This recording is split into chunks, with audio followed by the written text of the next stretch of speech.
Every stone tells a story, not a story of defeat, but a story of God's power.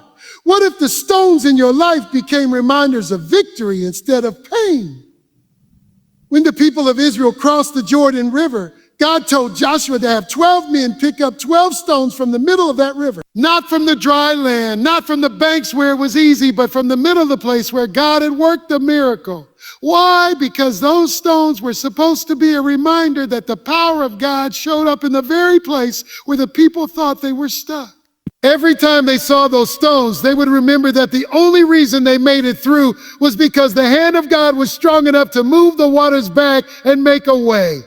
Now let me tell you something. Every one of us has some Jordan rivers in our lives. Every one of us has stood in front of a place where it seemed impossible to cross. And I can tell you from my own story, I've been there too. I've had rivers that look too deep, currents that look too strong, and situations that looked like they were going to drown me.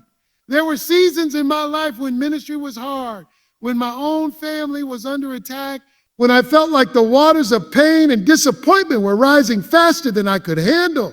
There were days when I didn't know if I could keep preaching, when I didn't know if I could keep smiling on the outside while I was hurting on the inside.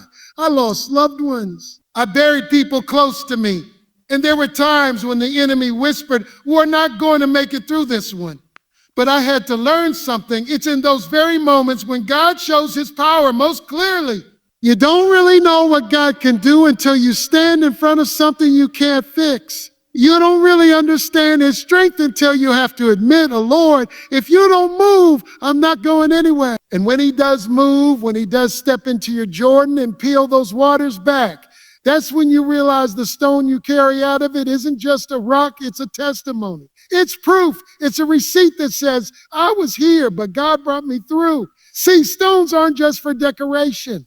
They're declarations. They shout out loud that God did this. And I don't know about you, but I need reminders because life has a way of making you forget. You come out of one miracle and you step into another battle and suddenly you're questioning all over again. That's why God said to take up a stone.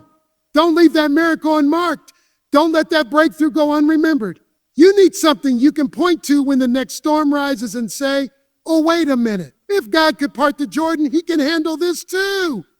In my own journey, I've got stones of remembrance. I remember the early days of ministry when I didn't know how the bills were going to get paid, but somehow God provided. That's a stone. I remember when sickness hit my house and I didn't know what the outcome was going to be, but God showed up as healer.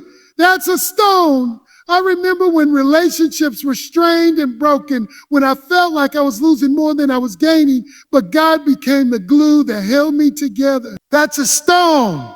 And listen, those stones aren't just for me. They're for the people who come after me.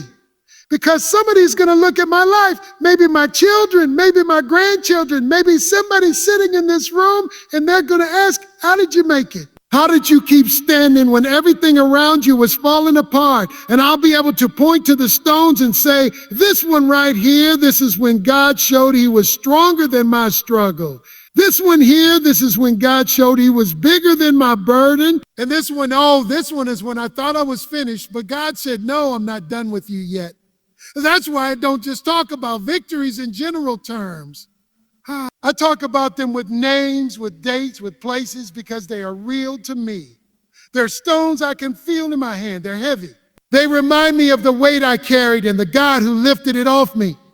And when I get discouraged, when I get tired, when I feel like I can't keep walking, I pick those stones back up in my mind and I remember the same God who was with me then is with me now. So let me encourage you today. Don't leave your stones behind. Don't walk out of your Jordan and forget what God did for you. Pick up that reminder. Hold it close. Write it down. Share it with your family. Put it somewhere you can see it, because there will come another day when you're going to need to look back and remind yourself, oh, my God is a way maker. My God is a deliverer. My God is a promise keeper. And if he did it before, he'll do it again. Because stones aren't just history.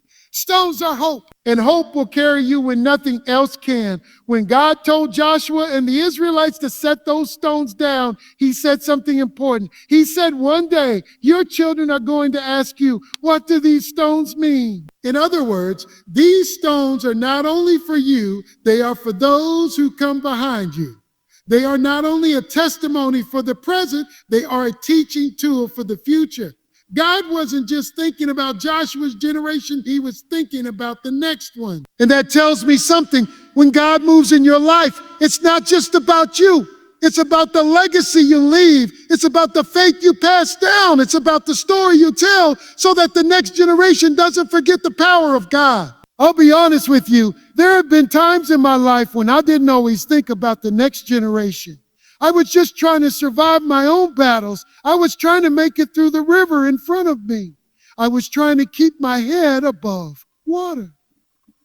There were days when the challenges of ministry felt overwhelming, when the weight of responsibility pressed me so heavy that I wondered if I could carry it. And in those moments, I wasn't always thinking about who was watching me, who was learning from me. But God had to remind me my children were watching, my family was watching, the people I was leading were watching.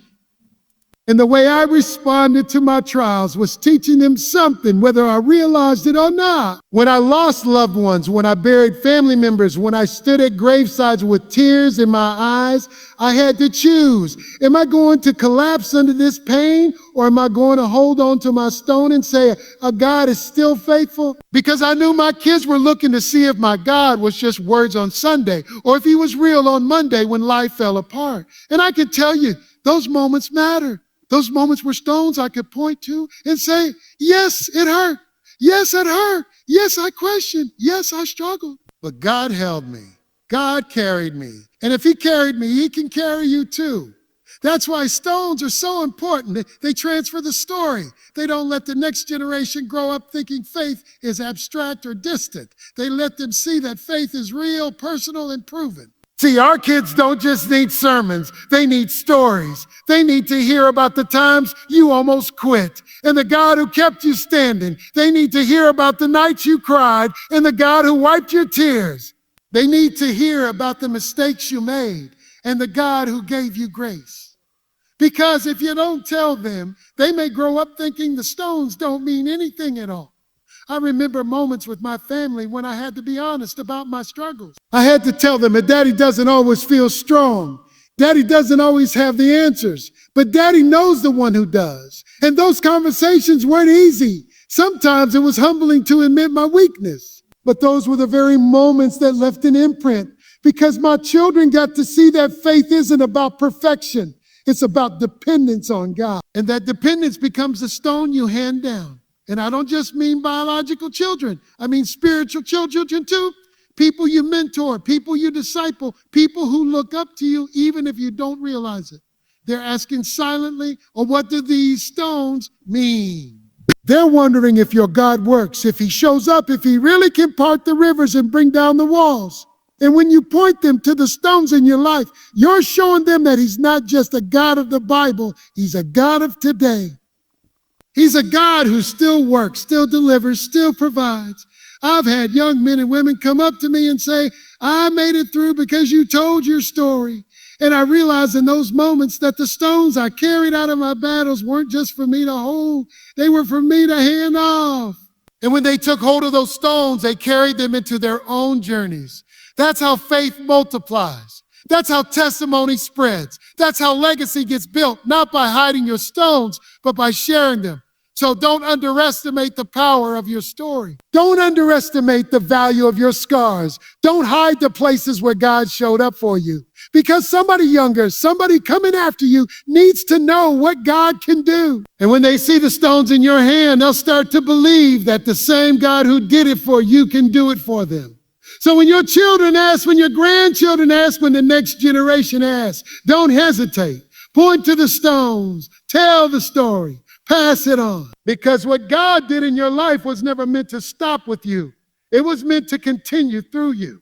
The stones are not just your testimony. They are your legacy. There's something powerful about the way God can take the hardest places in your life and turn them into reminders of his faithfulness.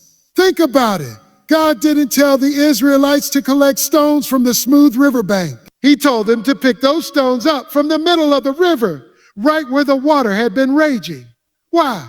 Because the place of their greatest obstacle was going to become the place of their greatest testimony. The same stones that represented the barrier, the weight, the struggle, they became the very evidence of God's power and provision. Now I know about pain. I know about wounds that go deeper than you want to admit. I know what it feels like to carry burdens that seem too heavy to hold. I've had nights where the tears wouldn't stop flowing.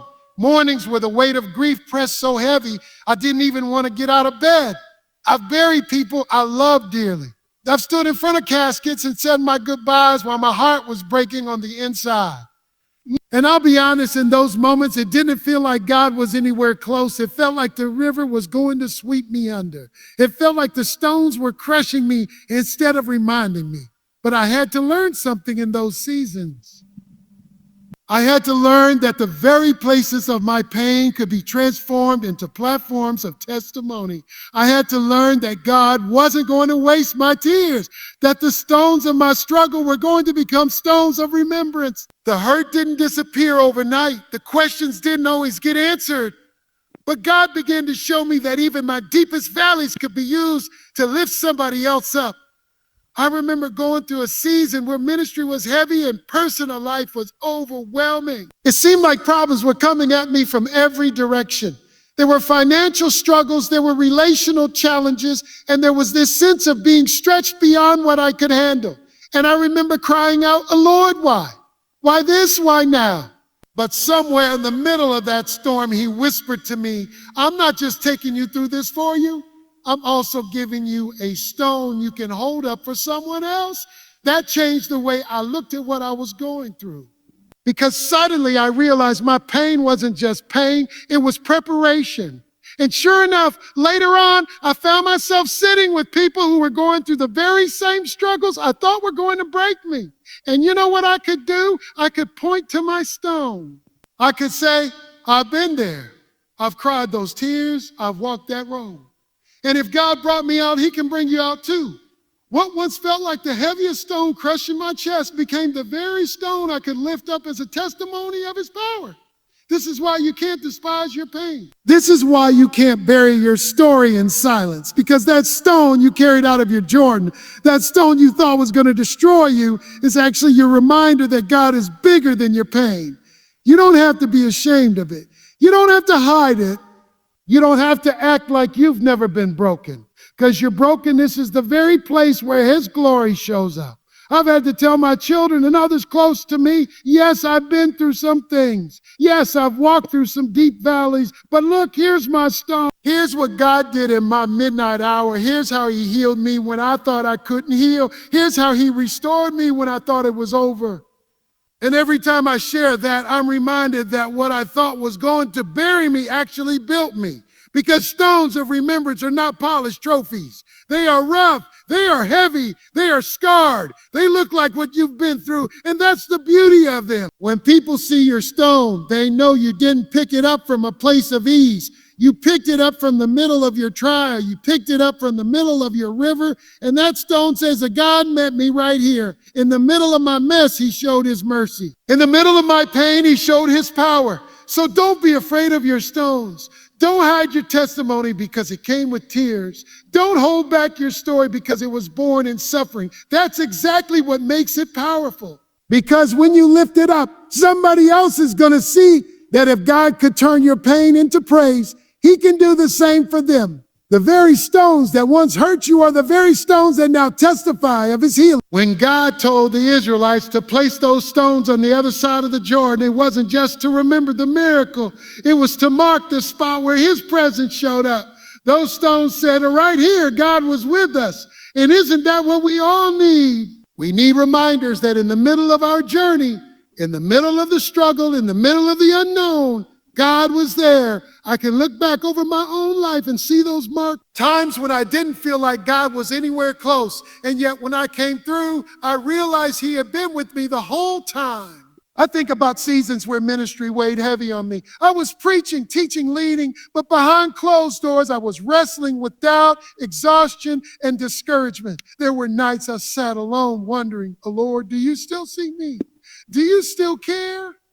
And in the silence, it felt like he was far away. But when I look back now, I see the stones. I see the markers that prove he never left. He gave me just enough strength to stand, just enough grace to make it through the next day, just enough peace to keep moving when everything around me said stop.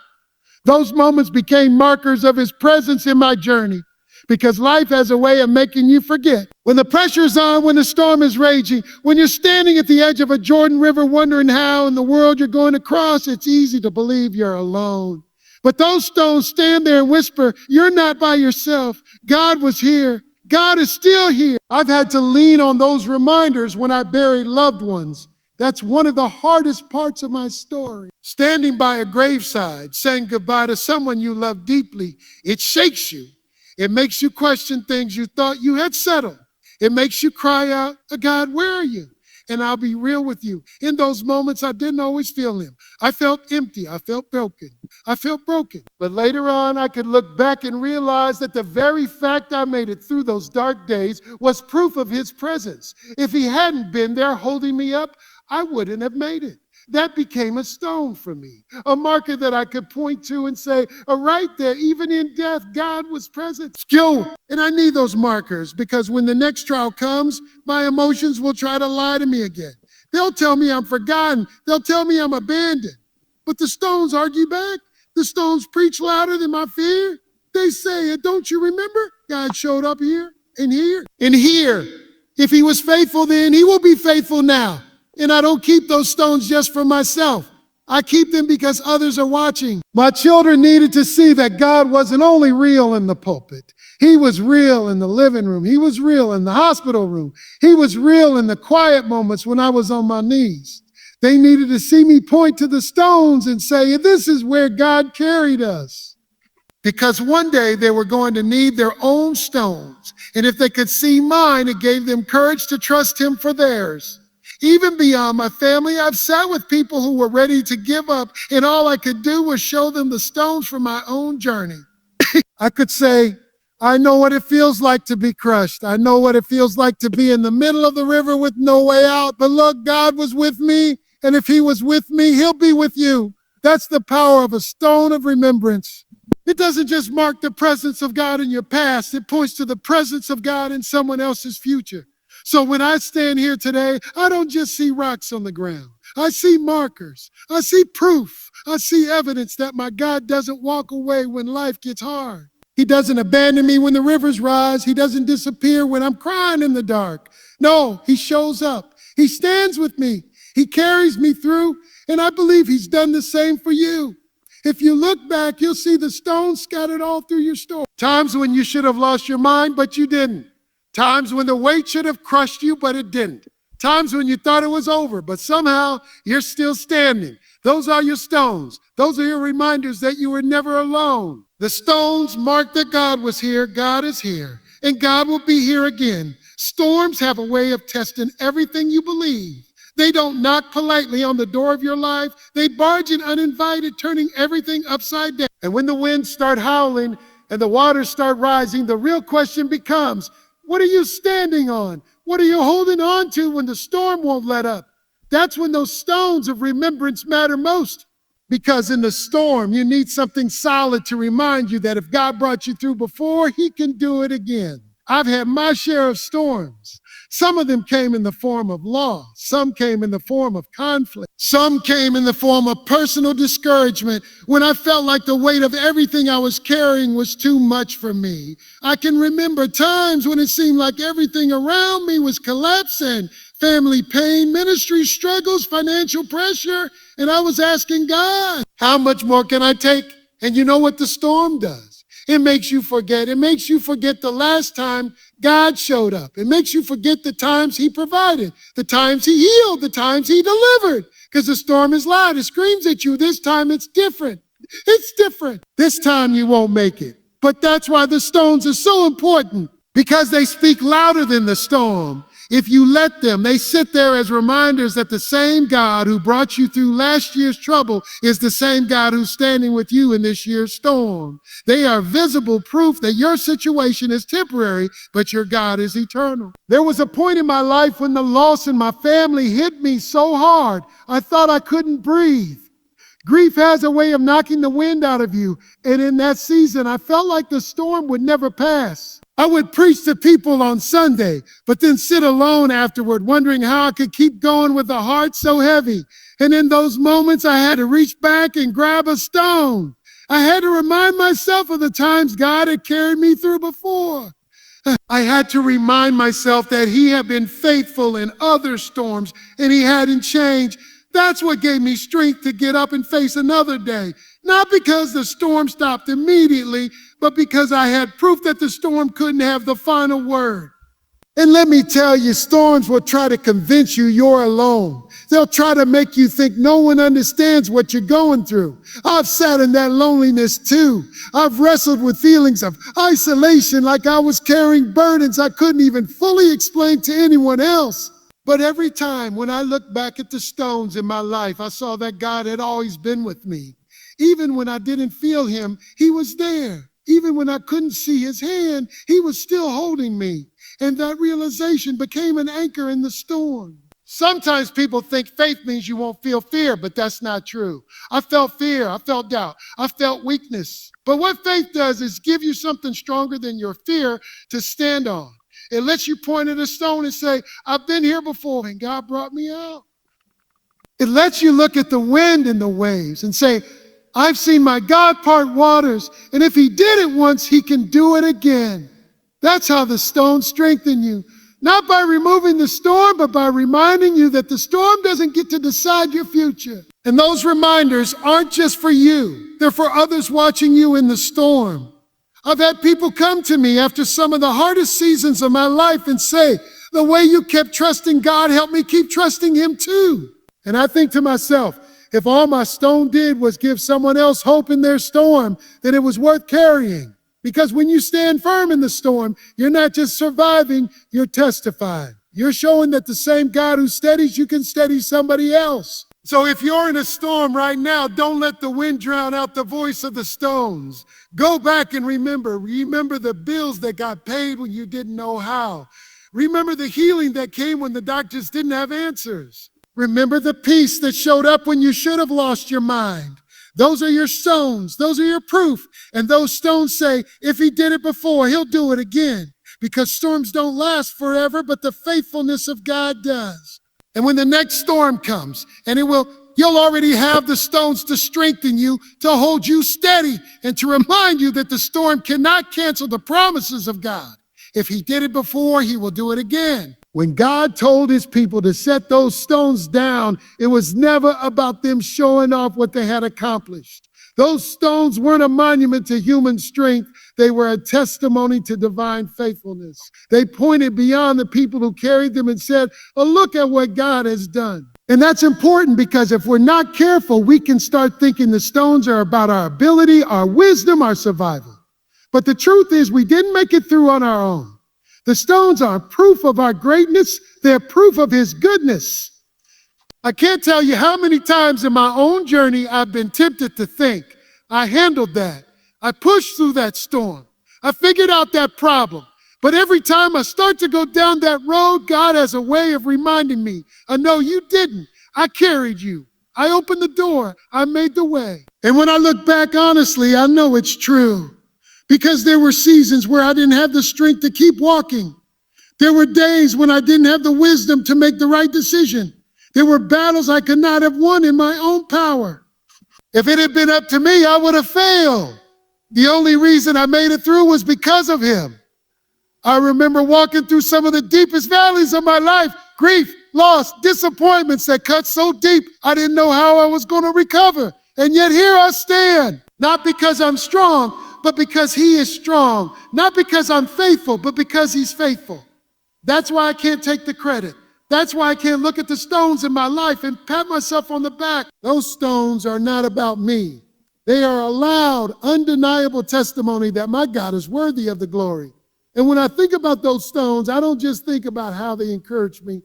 I think about how they speak to others, because when people see our stones, they see a God.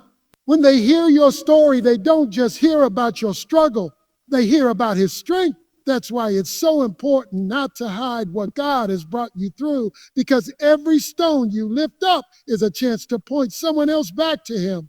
I've had people approach me after I've shared parts of my journey, after I've told about the struggles behind the scenes, and they've said, if God could do that for you, then maybe he can do it for me. And I realize in that moment, the stone isn't about me being brave enough to carry it. It's about God being powerful enough to give me the victory. The stone points them to him. I think about the times when my own faith was shaky. I think about how often I leaned on someone else's testimony to keep me going. Hearing the story of how God delivered someone else gave me the courage to believe he could deliver me. That's the beauty of the stones. They're contagious. They multiply faith. Your stone is not just your reminder, it's someone else's encouragement. But here's what I've learned. If I don't make sure people know the stones are about him, I risk stealing glory that doesn't belong to me. And I don't ever want to do that, because I know what it feels like to be empty. I know what it feels like to be weak. I know what it feels like to be at the end of myself. And I know I didn't pull myself out of those places. It was God all along. He deserves the recognition. He deserves the praise. He deserves the credit. I've stood in places where people expected me to be strong, but deep inside I was broken. I've stood behind pulpits with a heavy heart, preaching words I needed to hear myself. And in those moments, the only reason the words had power was because they came from a God bigger than me. If people were blessed, it wasn't because of my skill, it was because of his spirit. That's why the stones point to him. That's why every story, every scar, every testimony has to end with his name being lifted high. So when I look at my stones, the ones I carried out of rivers I thought I'd drown in, the ones I picked up from battles I thought I'd lose, I hold them up, not to show what I've done, but to declare who he is. And I want my life to be a living pile of stones that makes people stop and ask, what does that mean? So I can answer, it means God is faithful. It means God is powerful. It means God is worthy of all the glory. The stones point people back to God.